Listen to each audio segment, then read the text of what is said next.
Hello guys, आज हम पढ़ेंगे क्लास नाइन्थ का मैथ अध्याय 4। हमारे अध्याय का नाम हैगा दो चरों वाले रेखीय समीकरण। क्या है हमारे अध्याय का नाम कि दो चरों वाले रेखीय समीकरण। तो पहले हम समझेंगे कि दो चरों वाले रेखीय समीकरण क्या होता है। तो हम इसकी डेफिनेशन के माध्यम से इसे जानेंगे और समझेंगे। देखिए, दो चरों वाले रेखीय समीकरण, तो इसकी डेफिनेशन देखेंगे कि ऐसा समीकरण जिसे X plus B Y plus C equal 0 के रूप में व्यक्त किया जाता है, जहाँ ए बी एवं सी क्या है, वास्तविक संख्याएं हैं, जिसे क्या बोलेंगे, दो चरों वाले रेखीय समीकरण कहते हैं।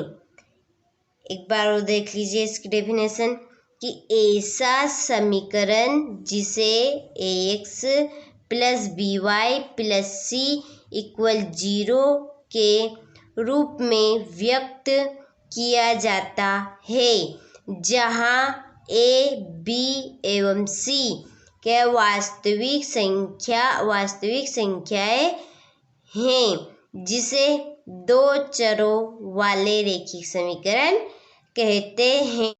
इसमें नोट करके लिखिएगा एक लाइन कि ए बी शून्य नहीं होती है।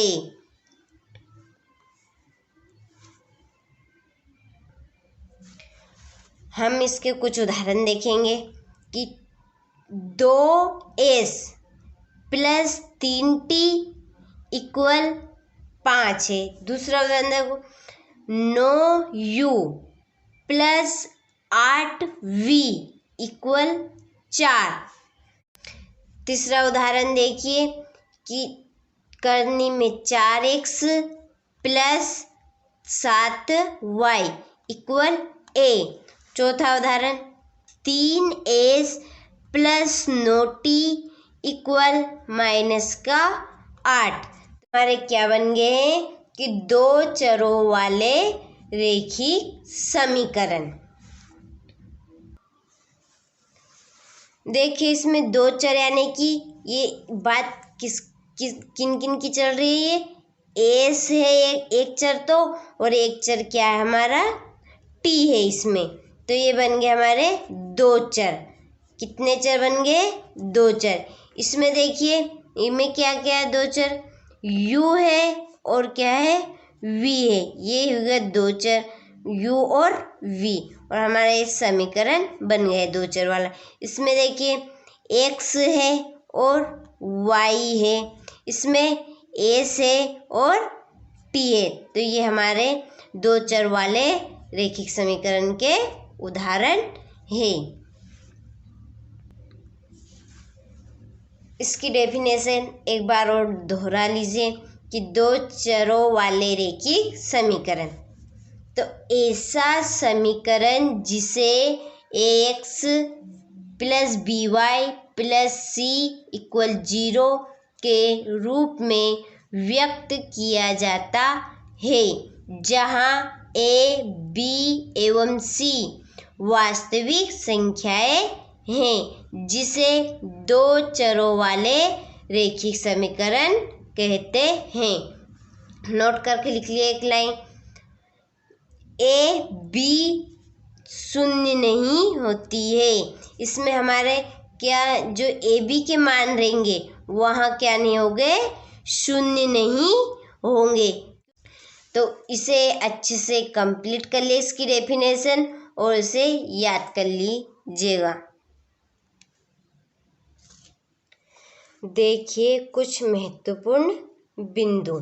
तो है डेफिनेशन के अलावा भी, तो इन्हें कुछ थोड़ा ही ध्यान से देखिएगा और समझिएगा कि क्या कहने चाहते, समझिएगा। देखिए हम पहला बिंदु तो बने आप डेफिनेशन से कर लीजिएगा, और ये दूसरे बिंदु देख लो। दूसरे बिंदु देखो कि दो चरों वाले रेखिक समीकरण, क्या है, दो चरों वाले रेखिक समीकरण के अपरिमित रूप से अनेक हल होते हैं। यदि पूछे जाए आपका क्वेश्चन में दो चरों वाले रेखिक समीकरण के कितने हल होते हैं, तो अपरिमित रूप से अनेक हल होते हैं। तो ध्यान रखिएगा कि दो चरों वाले रेखिक समीकरण के अपरिमित रूप से अनेक हल होते हैं। तीसरा बिंदु देखिए कि दो चरों वाले क्या है, रेखिक समीकरण का तीसरा बिंदु देखिए कि दो चरों वाले प्रत्येक समीकरण का आलेख क्या होता है, सरल रेखा होता है। तो क्या है कि दो चरों, ऐसे पूछ सकता है आपसे कि दो चरों वाले प्रत्येक रेखिक समीकरण का आलेख कैसा होता है, तो एक सरल रेखा होता है। चौथा बिंदु कि वो x = 0 है, वह y अक्ष का समीकरण है, और जब y = 0 है तो वहाँ तब x अक्ष का समीकरण होता है। पांचवा बिंदु देखिए कि x = 1 का आलेख y अक्ष के समांतर एक सरल रेखा होता है। क्या है कि x = 1 का आलेख क्या रहेगा, y अक्ष के समांतर कैसा होता है, एक सरल रेखा होता है।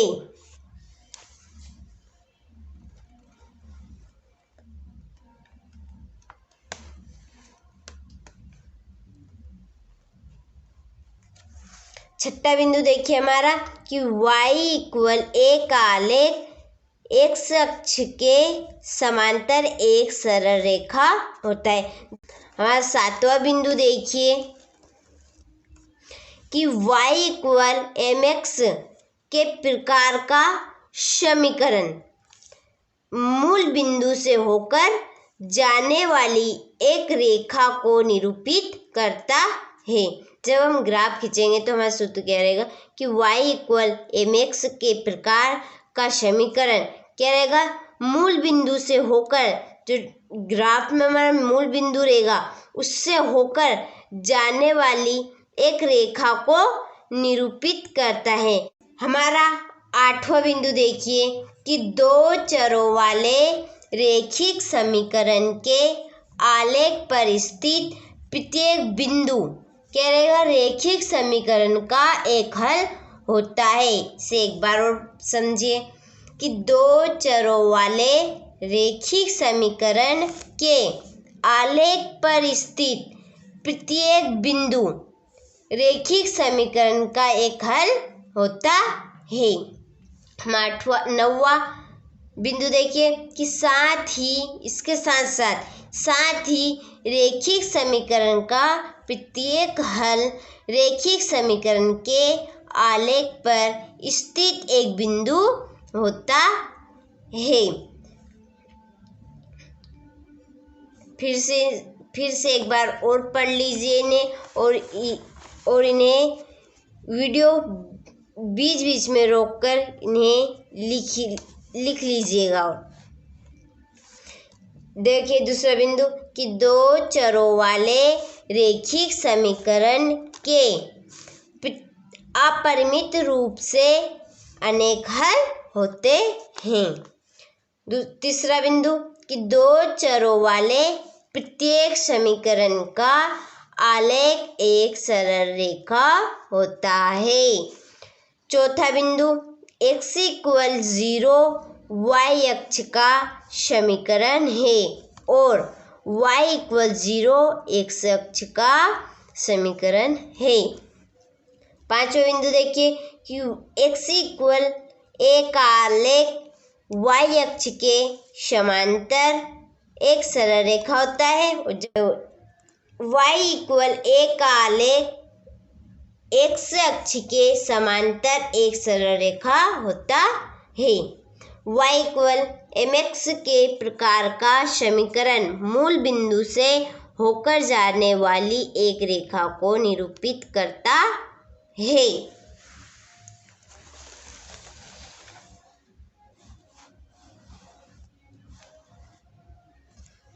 आठवां बिंदु देखिए क्या है कि दो चरों वाले रेखिक समीकरण के आलेख पर स्थित प्रत्येक बिंदु रेखिक समीकरण का एक हल होता है और साथ ही रेखिक समीकरण का प्रत्येक हल रेखिक समीकरण के आलेख पर स्थित एक बिंदु होता है। इन्हें आप ध्यान से देख लीजिए और लिख लीजिएगा। यह बहुत ही महत्वपूर्ण बिंदु है क्योंकि ये सवाल में आगे पढ़ाए जाएंगे आपको।